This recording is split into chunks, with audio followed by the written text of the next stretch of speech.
оглед на тоа дека полимерната глина на некој начин станува се повеќе популарен материјал за изработка на разни декоративни предмети, решивме во последното вклучување на лице место во нашата утренска емисија да напоменаме за тоа како од идеја се изработува, односно се доаѓа до тој финален продукт на вакви изработки, но колку всушност е потребно да се вложи труд и љубов. Да и посакаме добро утро на мојата денешна гостинка, ракотворец Ивана Соколовиќ-Најдов. Ивана, добро утро и добро дојде во нашата емисија.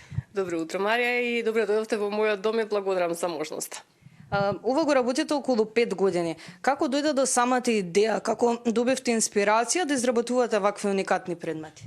Веќе 5 години креативна приказна Ани Клей Гифтс, така е мојот профил преку кој што ги изработувам овие шолечки. Идејата дојде пред 5 години во оној на корона, кога сите практично бивме затворени дома.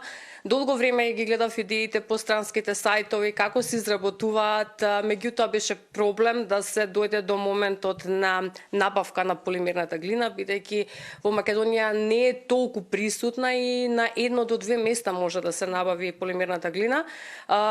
Идејата дојде така спонтано, ги гледав, реков ќе пробам да видам како изгледа сето тоа. Купив 1 до 2 коцки различни бои, но не верував дека ќе стигне ова креативна приказна до она што сме денеска.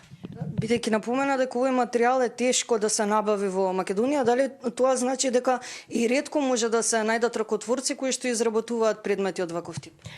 Изработувам фигурички налика фотографијата која што ќе ми ја испратат клиентите. Се трудам тоа да биде што можно поавтентично, да биде уникатна бојата според сликата, според ликот кој што го изработувам.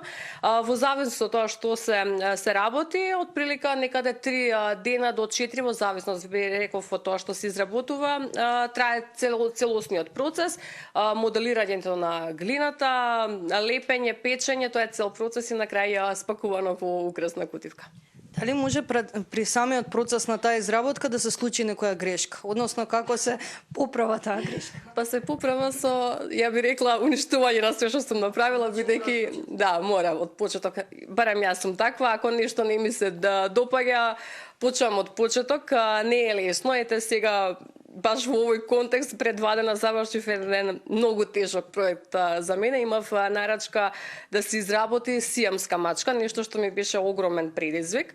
Го направив речиси целосно и на моментот пред да ја покажам на клиентот, едноставно не ми се допадна и ја почнав од почеток. Тоа одзема повеќе време, но крајниот резултат беше насмевка, но големо благодарам за задоволство од другата страна, од страната на клиентите.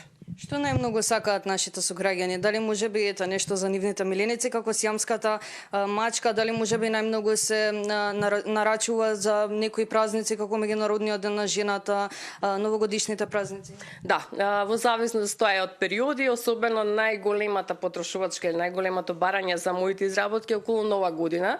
Тогаш ги имаме оние новогодишни, рекла и подетски декорации, се изработуваат шолечки, се изработуваат прибори за јадење, бидејќи не е насочено само кон овие шолје, значи изработувам и рамки за слики, родендени се поводи, имав доста многу сега нарачки околу 8 март, за жал сега не можам да ги покажам бидејќи се тоа беше изработено по нарачка, особено како на Бранови доаѓа во зависност од тоа што ни следува околу Валентајн, на 8 март, новогодишните празници, но тука се сите лични поводи, родендени, прослави или едноставно изненадување за себе, зашто да не. Ивана, дали се сеќавате на вашата прва рачна изработка? Се сеќавам, како не. Беше случајно, имав малечко бебенце од неколку месеци и пробав да направам првично девојка. Тоа беше и мојата инспирација, бидејќи тоа го гледав на руските сајтови, таму ги почна и мојата идеја. Таму претежно се изработуваат куклички во раскошни фустанчиња. Така беше мојата прва изработка. Сега од овој аспект кога го гледам сум можела многу подобро да го направам, но да, почнав така со изработка на кукличка, која што и ден денеска си ја чувам како спомен од првото нешто што сум го направила. Верувам дека и најдрагото нешто кое што сте го изработили. Пред самиот крај ќе прашам, која е вашата порака до младите, особено, дали им препорачувате да отворат ваков мал бизнис, да се занимаваат со рачни изработки, колку всушност вреди тоа да се направи во нашата земја? Апсолутно. Секој кој што сака, кој што има дарба, кој што има желба да својата креативност ја преточи во некакво свое дело, да не размислува воопшто. Она што е важно за сите е да бидат упорни, да веруваат во себе, бидејќи ако не веруваш дека можеш да постигнеш нешто што навистина го сакаш, нема да има успех. Да, ќе има подеми, ќе има падови, ќе има работи кои што ќе бидат предизвик во секоја работа, но секој треба да биде сигурен во она што го работи и многу важно да си ја цени својата работа, бидејќи во рачната изработка се вложува и време, се вложува и љубов, многу трпение и мислам дека трудот на ракотворецот треба да се цени многу повеќе од тоа што се цени сега. Ана, благодарам многу што напримивте во вашиот дом, што имавме можност да напоменаме многу повеќе за вашите рачни изработки. Ви посакувам многу успех во иднина и се надевам дека повторно ќе имаме разговор во нашата емисија. Благодарам многу на можноста, секогаш сте добре дојдени и повегледете на мојот профил Ани Клей Гифтс да видите што се може покрај ова да изработуваме.